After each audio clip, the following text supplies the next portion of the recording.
Good morning. Hello everybody. Hi Soph. Hi. I feel we're spoilt today. We are.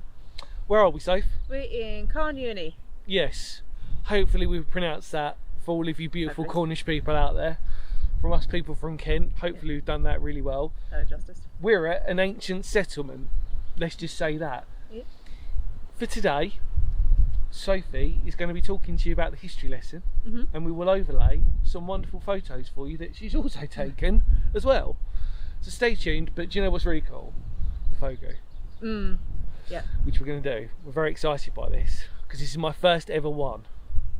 It's your first ever one as well, actually, yeah, as well. So amazing. It's a little bit windy, so hopefully you can hear us okay. But let's explore Carn Euny. Come on.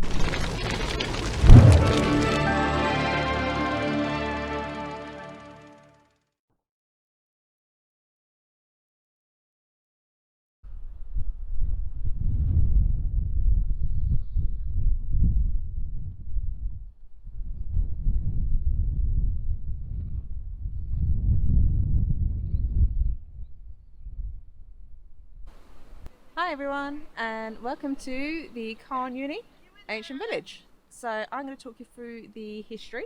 So this was a Iron Age settlement from 200 BC to 400 AD. Its genuine purpose we don't know, obviously, as a village. So the most important part here is the Fogou, which is a 20-metre long corridor, but there is a side passage to stone chambers. We don't quite know what their purposes were, what the intention of use was for them, but say we could be hypothetical that they were used for storage for the occupants of the village.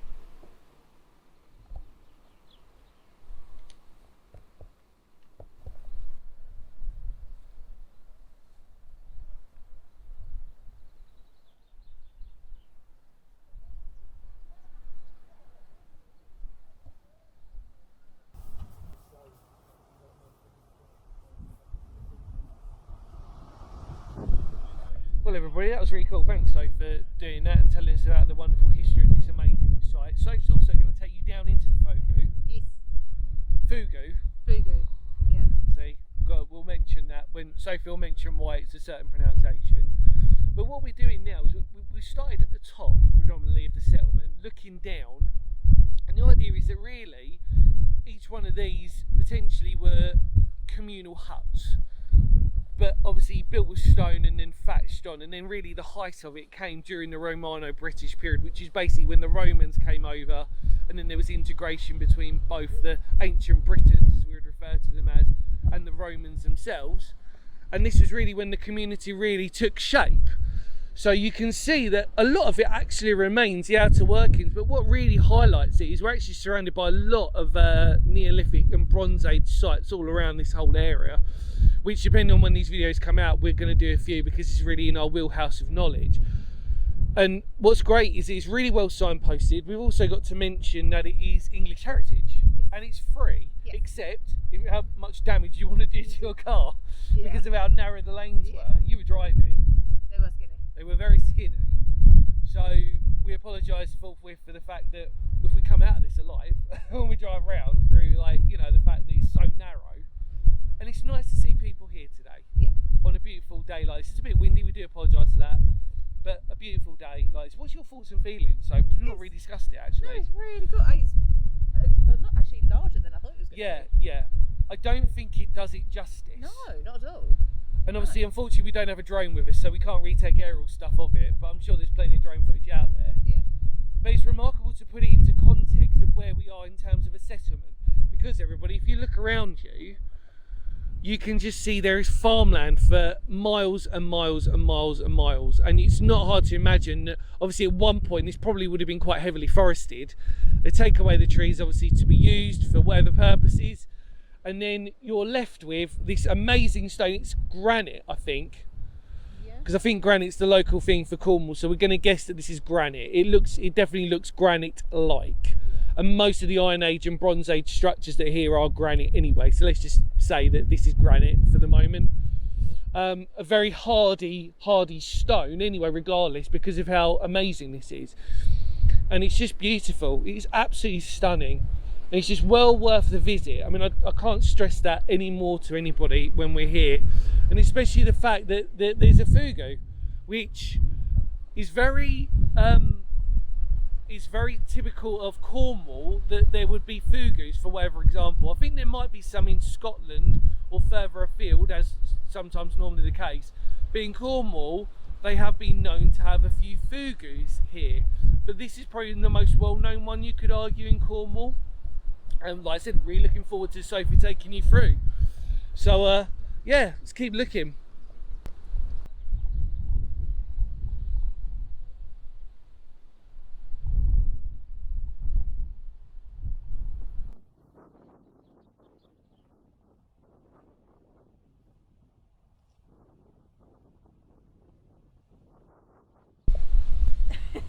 Hi everyone. So out of the bottom of the site, unlike the rest of the settlements, Yeah. thank you, we've got this stone cottage, which is much later period. It's the 1700s. So yeah, it's very strange. Obviously it's been repurposed or reused from the older materials from the site, I would presume. So yeah, strange at the bottom of this Neolithic site got more modern square building that we know today.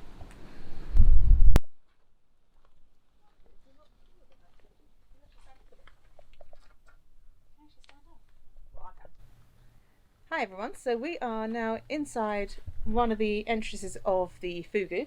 So pronounced, even though it's not written Fugu, it's pronounced Fu, double O, Fugu. So it is a, so this particular entrance we've come through, it's just a tunnel that leads through to, I say, a second entrance with the chamber.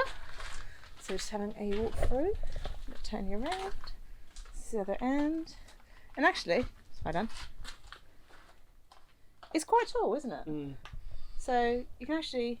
I was expecting to crouch. You crouch so initially, don't you, for the thing, and then something like there we go. There you go. You crouch initially when you get in, and then you obviously you go through this section. And obviously, we've got to be aware that the rest of this section is slightly. There might be in another chamber. I think there is another chamber. I don't really know anyway, but yeah. So yeah, very cool. Let's have a look. Yeah, come on.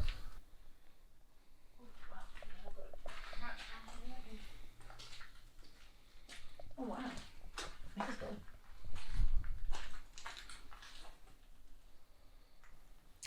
So hi everyone, welcome back. We are now in the chamber. So you go through the Fugu every time corridor, and so you come into this chamber. So you come in through. You have to crouch through. It's a bigger crouch through that entrance than it was the last one. And so it is. There's a new addition. Say ceiling. When ceiling with grate in the top, probably just to provide light, I would assume. But this is pretty fantastic.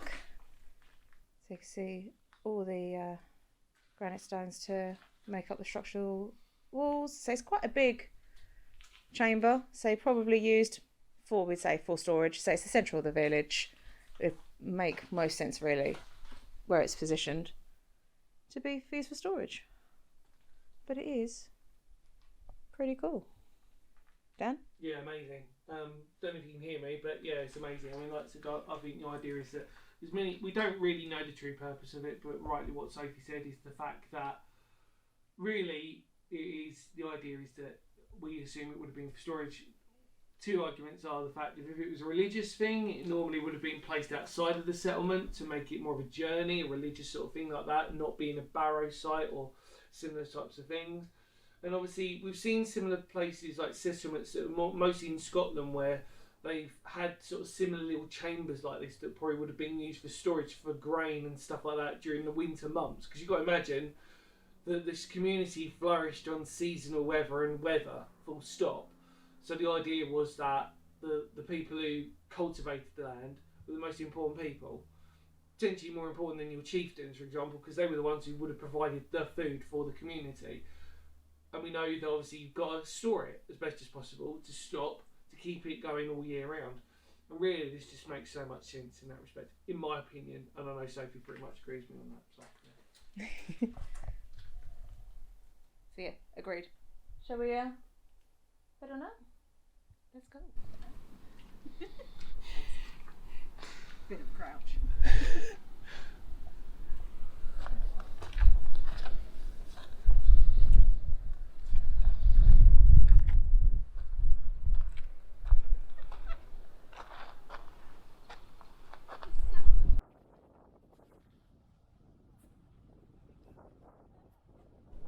Well, everybody, the wind is slightly dying down, I think, and the sun is coming out, which is unfortunate because we've almost done it.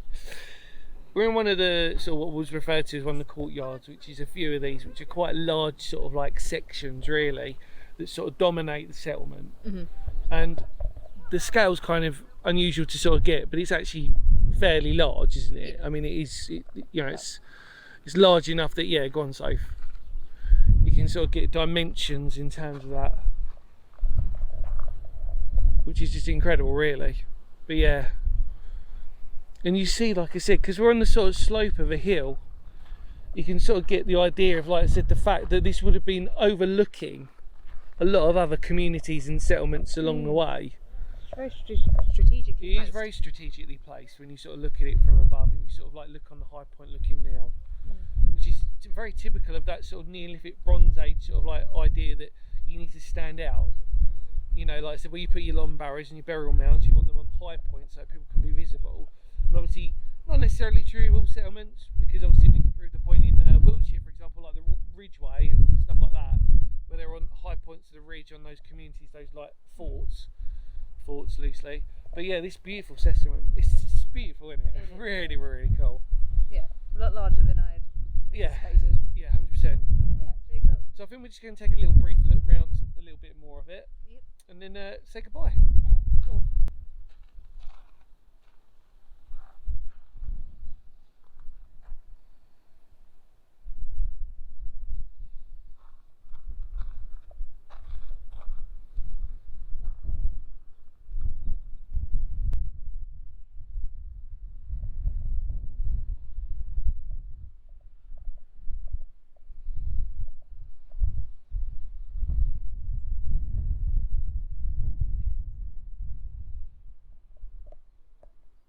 Everybody, we're sort of like now in the central hub, really, just, well, sort of central hub, we're sort of near the middle in one of our another round courtyards, situated by one of our roundhouses opposite, and then the cottage, and then namely a couple of roundhouses behind us as well.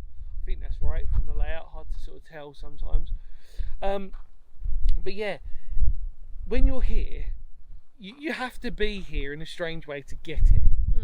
And I think hopefully people who might not ever get the opportunity to visit, hopefully we do a good enough job to document it enough for all of you. And obviously with Sophie's wonderful history on top of it as well.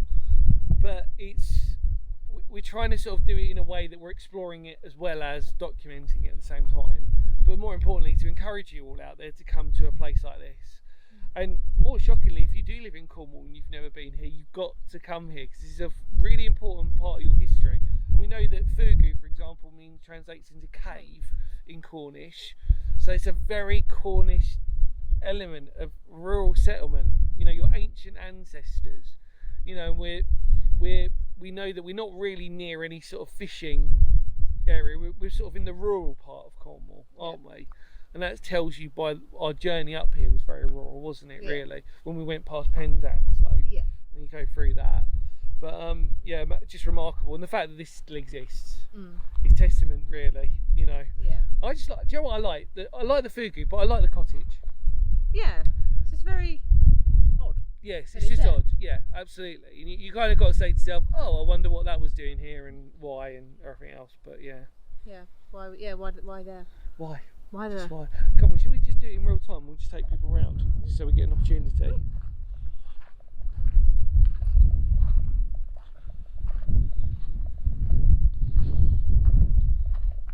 We're now all on our own. There was a group of people, and when the sun does come out, it really does just illuminate this place in such a wonderful way, especially when you're down at the bottom here and you just get to see all this granite stone that's here. Excuse the wind. All the layers, absolutely. Sophie just said all the layers, if you could hear that. Remarkable. It just goes on for miles and miles. It's a genuinely beautiful thing.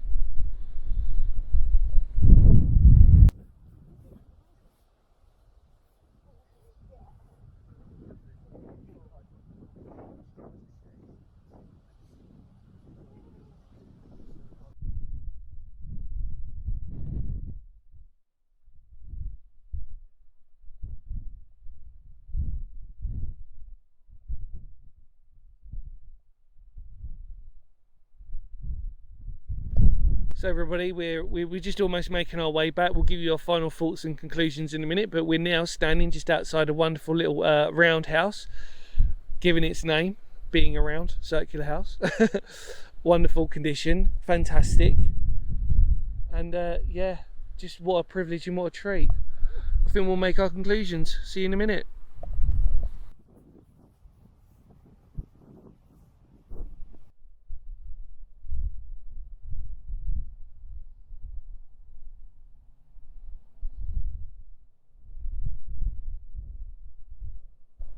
Well, everybody, we've done it. We have done it, and I'm so happy that we've done it because it's on the bucket list. The bucket list can be ticked. Carn Euny, hopefully we pronounced that right for you. We've done it. It's been. It's really cool. Sorry for the wind. Yeah, sorry. Yeah, brilliant. Yeah. And well done, Sophie, for doing some beautiful overwork and stuff with the history. Hopefully you can appreciate that. Check our Instagram down below for some exclusive behind the scenes photos and footage. Well, in immortal words of Phoenix history, we can safely say, because history matters. What an incredible thing to be a part of. Take care, everybody. Feel free to spread the word of the channel. We genuinely mean it. It goes a really long way in supporting us, encouraging us, etc., etc., in just keeping us going and stuff. And obviously Paul, other member of the channel, obviously based up in Kent, bless him, can't be with us today for obvious reasons, going down to Cornwall. But yeah, much love to every single one of you who supports and loves this channel. It really does go a long way. Because history matters, we can safely say on this one it does. And our tactile style of this video today, where it's a little bit of exploring, a little bit of fun, but also some obvious history in between, which hopefully you really appreciated. Take care, everybody. We will of course see you all very soon. Are you ready? Yeah. Kapow!